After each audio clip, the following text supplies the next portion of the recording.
Stop whining, it's already sold. Those pusta words cut through me like a blade. My son, Lucas, stood in the middle of my Tacoma kitchen, as if he owned the place, arms folded, his face cold and distant. It wasn't just what he said, it was the casual way he dismissed 43 years of my life, with Frank, my late husband. The Rolex Submariner Frank bought in 1978 wasn't just a watch.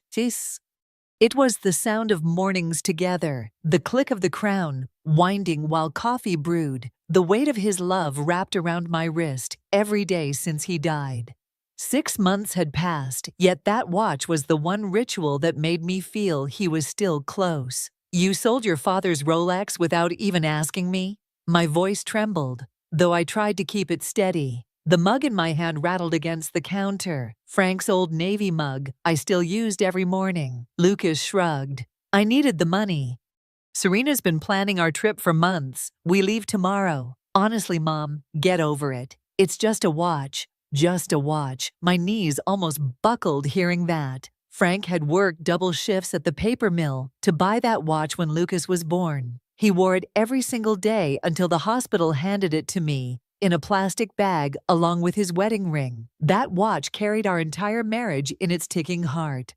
Serena, my daughter-in-law, sat at the table scrolling on her phone, barely looking up. "Oh good, she's finally being reasonable," she said when I fell silent. "Clinging to material possessions isn't healthy, Dorothy. Frank wouldn't want you living in the past." I bit my tongue before the words could spill out. "Don't you dare tell me what Frank would want." Serena had been saying that phrase since the funeral. Each time she wanted something. His tools, his car, his savings, and now my watch. "Which pawn shop?" I asked quietly. Lucas checked his shiny Apple Watch. Ironic, I thought bitterly, how he wore technology worth more than the old relic he sold.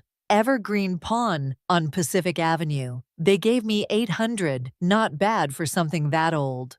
$800. My heart clenched. I knew that Submariner was worth at least $3,000 or $4,000, maybe more. But to them it was never about worth. It was about erasing Frank, piece by piece.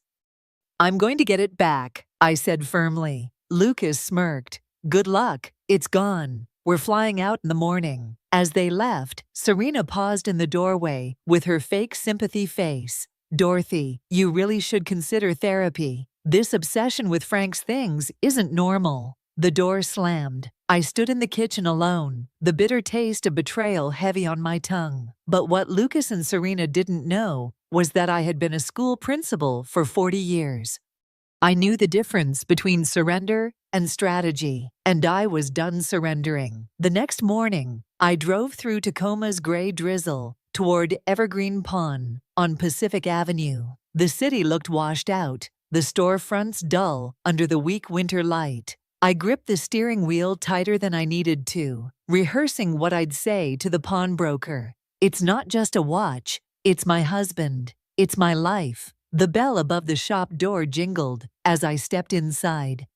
The air smelled of dust and old metal, and fluorescent lights hummed overhead, making everything look sickly green. Behind the glass counters, stacked with coins, guitars, and power tools, stood a man in his 50s with tattoos running down both arms. His name tag read, "Danny." "You hear about the Rolex?" he asked. Before I even opened my mouth, my stomach dropped. "How did you know?" He sighed, rubbing a hand over his jaw.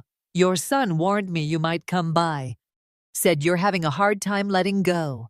Look, lady, I feel for you, but business is business. I paid fair market value." Fair market value. I almost laughed, as if there were a price tag for the sound of Frank winding his watch each morning, or the way it felt when the hospital nurse placed it in my palm, alongside his ring. "I'll buy it back," I said quickly. "Whatever you paid, I'll cover it." Danny's expression softened with pity, but his answer crushed me.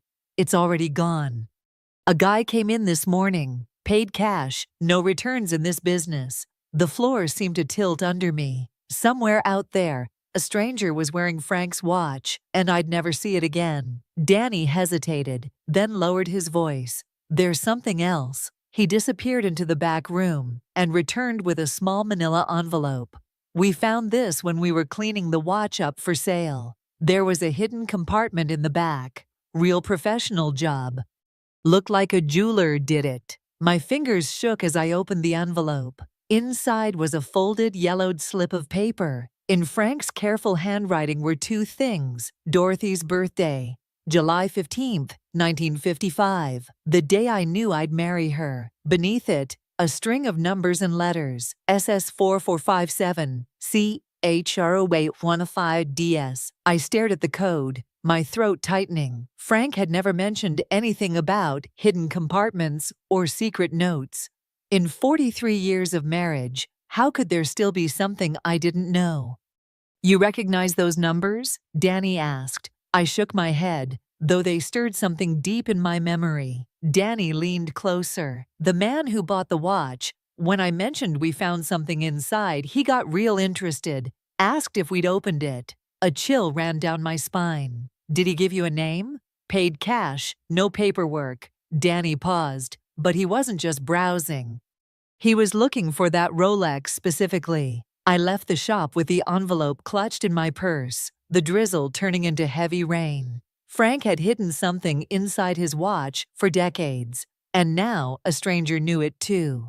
Back home, I set the manila envelope on Frank's old oak desk in the bedroom. The rain tapped steadily against the window, a rhythm that seemed to echo the racing of my heart. I spread out the slip of paper with the strange code: SS4457, CHO815DS.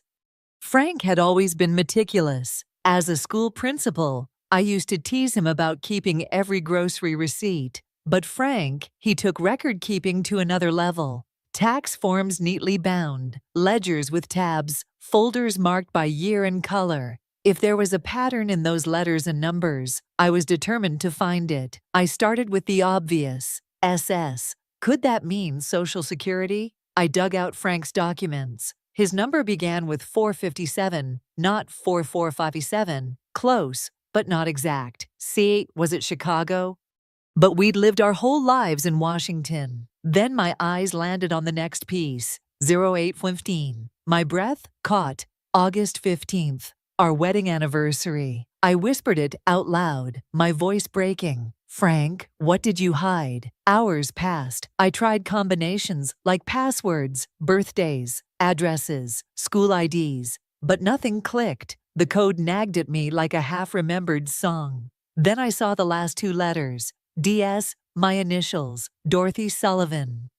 I grabbed Frank's laptop, which I hadn't touched since he passed. It still smelled faintly of his aftershave when I lifted the lid. I typed SS4457 CHO815DS into the search bar. Dozens of unrelated hits appeared, but one link stood out: Secure Summit Investment Trust, a discreet financial firm based out of Vancouver, Canada. Secure Summit, SS. My hands shook as I clicked the login page. It asked for a client number. I typed in the code from the envelope. The screen blinked. Valid client ID.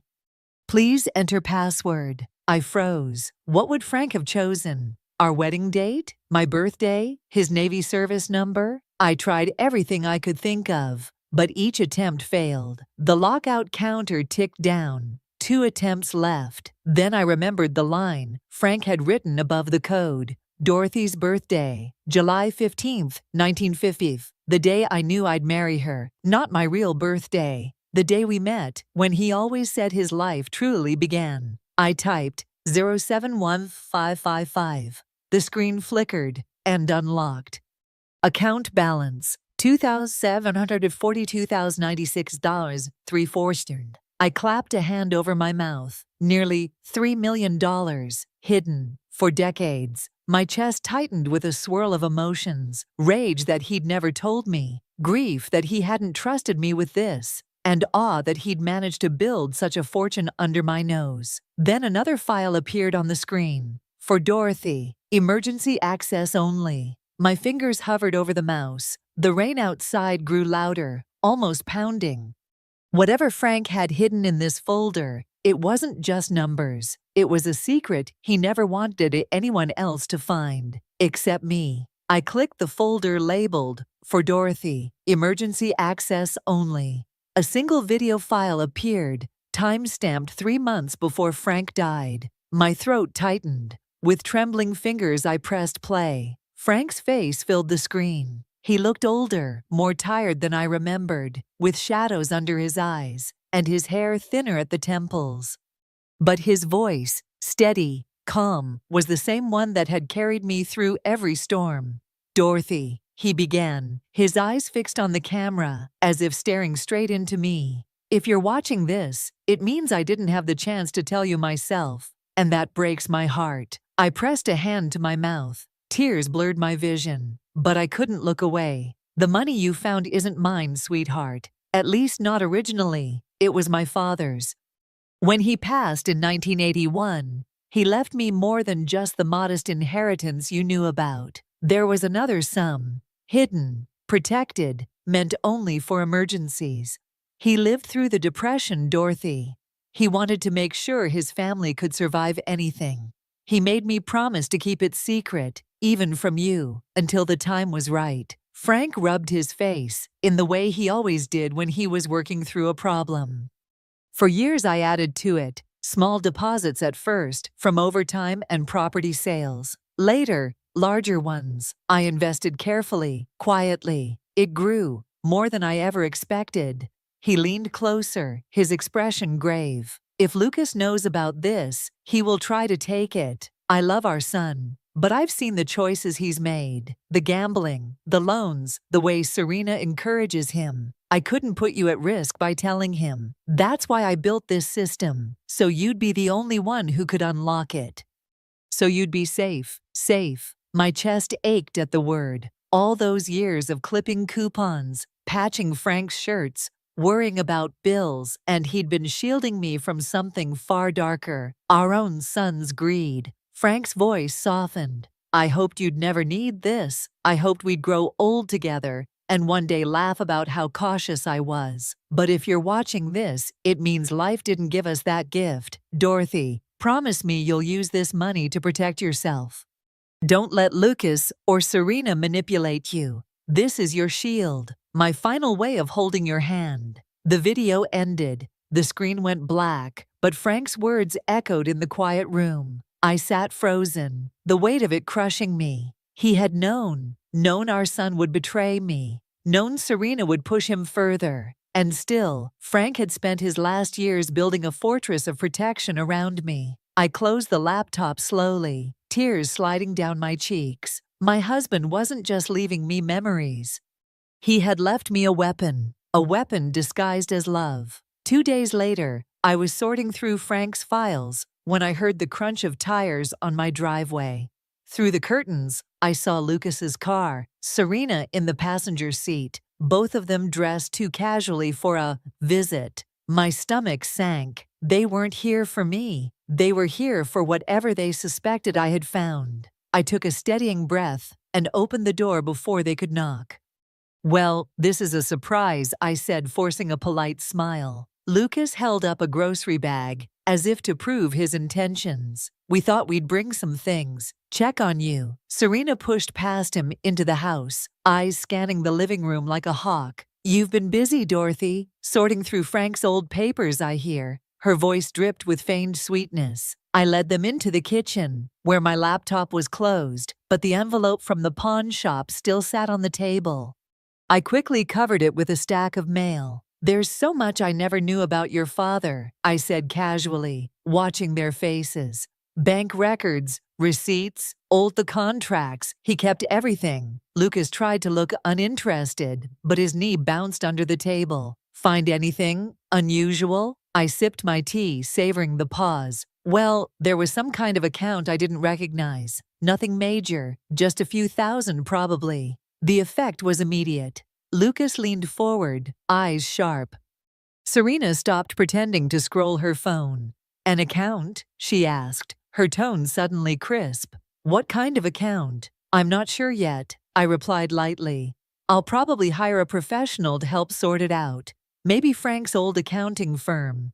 Lucas's jaw tightened. Mom, those guys charge hundreds an hour. I could take a look for free. I met his gaze, unblinking. I can afford it. The silence that followed was thick. Serena finally broke it, her mask slipping. Dorothy, you don't need outsiders meddling in family affairs. We can help. That's what family is for. I let out a laugh, sharp and humorless. Family? Is that what you call selling your father's beach behind my back? Or running up gambling debts until strangers start knocking at your door? Lucas's fade drained of color. Serena's eyes narrowed. You don't know what you're talking about. Oh, I do, I said, standing. I know enough to see through this charade. Frank trusted me with more than memories, and I won't let either of you take that away. The air crackled with tension. Lucas looked at me, conflicted, but Serena grabbed his arm. We should go, she muttered, fury simmering beneath her calm facade. At the door, I stopped them. One more thing. Whatever you're planning, it ends here. Your father knew. He knew everything. For the first time, I saw fear flicker in Serena's eyes. 3 mornings later, the doorbell rang while I was watering the geraniums in the front window. Through the glass, I saw 2 people in dark suits standing on my porch. One carried a sleek leather briefcase, the other held a tablet. My stomach twisted. This wasn't a neighborly call. Mrs. Sullivan, the woman asked when I opened the door. Her voice was smooth, rehearsed, the kind that probably cost hundreds an hour. I'm Catherine Wells, from Wells and Ford Legal. This is my colleague, David. I didn't invite them in, but they stepped just far enough across the threshold to make themselves comfortable. We're here on behalf of your son, Michael, Catherine continued, flashing a professional smile. He's expressed concern about your well-being, especially in light of recent financial discoveries. I gripped the doorknob tighter. What financial discoveries? David tapped on his tablet.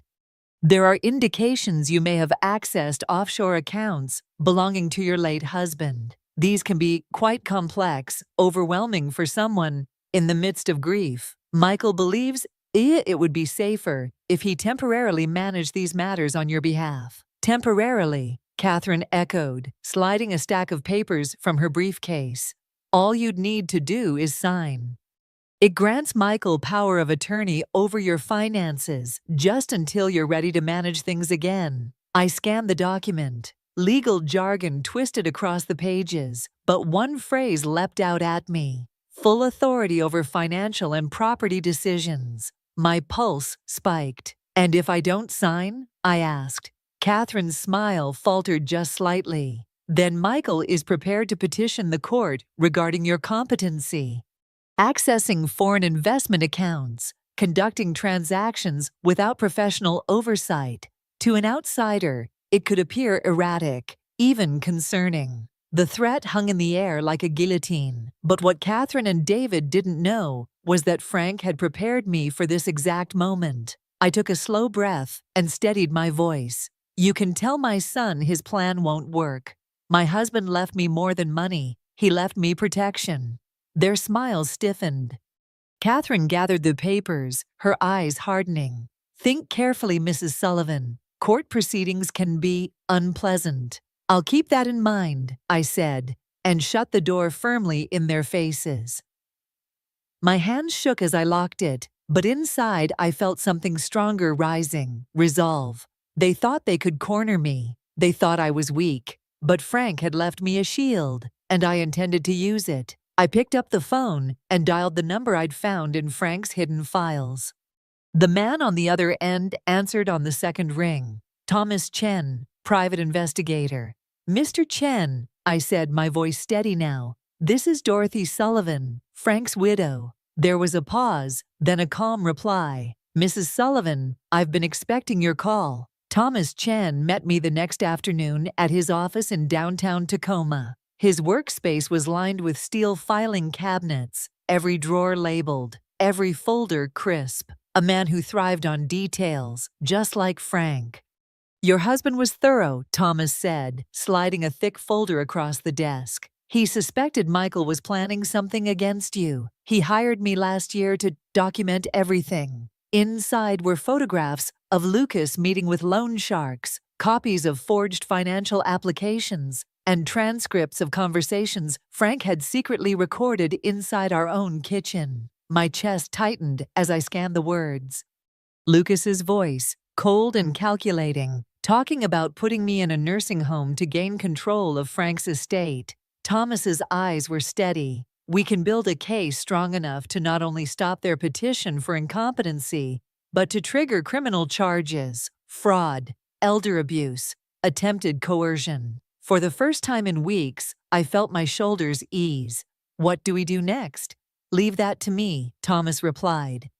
2 mornings later, I sipped my coffee by the window as 3 black SUVs pulled up outside Lucas and Serena's house across town. Agents and FBI windbreakers swarmed the porch. Within minutes, boxes of documents and computer towers were being carried out. Neighbors gathered, whispering, pointing. My phone rang. Lucas's number lit the screen. "Mom," his voice cracked with panic. "What did you do?" "I protected myself," I said evenly, watching an agent carry out a filing cabinet. "Something you should have done for your family, instead of trying to rob us." "You don't understand," he pleaded. "This will ruin us." "You ruined yourselves," I replied. I only told the truth. In the background, I heard Serena shouting, furious, her voice sharp enough to cut glass. "That vindictive old witch, she set us up." "No," I said quietly. "Frank set you up. He knew everything, and he left me the evidence." There was silence, broken only by Lucas's ragged breathing.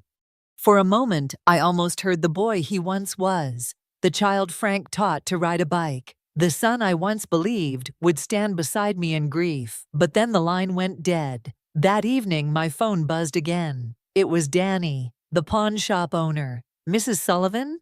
The man who bought your husband's watch came back. Said it belongs with you." My breath caught. Why would he do that? Danny hesitated. "He told me Frank hired him years ago, a retired federal marshal. Said his job was to make sure the watch was protected if anything happened." An hour later, I held the Rolex in my hands again, heavier than ever. And when I turned it over, I found something I never expected, a second hidden compartment. Inside, a tiny micro SD card. I realized then, Frank hadn't just left me a shield. He'd left me the sword. I sat at Frank's old desk that night, the Rolex resting in my palm. With careful fingers, I slid the micro SD card into my laptop.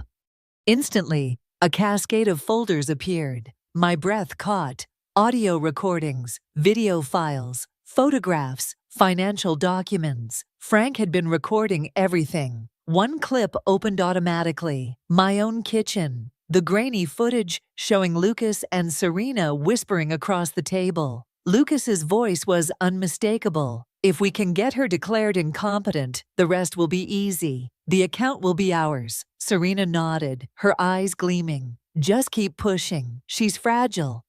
The court will believe us." My stomach turned, but alongside the sickness was relief. Frank had anticipated every move. He hadn't left me defenseless. He had left me armed. The next morning, Thomas Chen presented the evidence to the federal prosecutors. His calm efficiency contrasted sharply with the chaos erupting in Lucas's home. News vans crowded the street. The FBI froze their assets. Every neighbor who had once believed Serena's lies about me now watched agents haul out boxes of proof.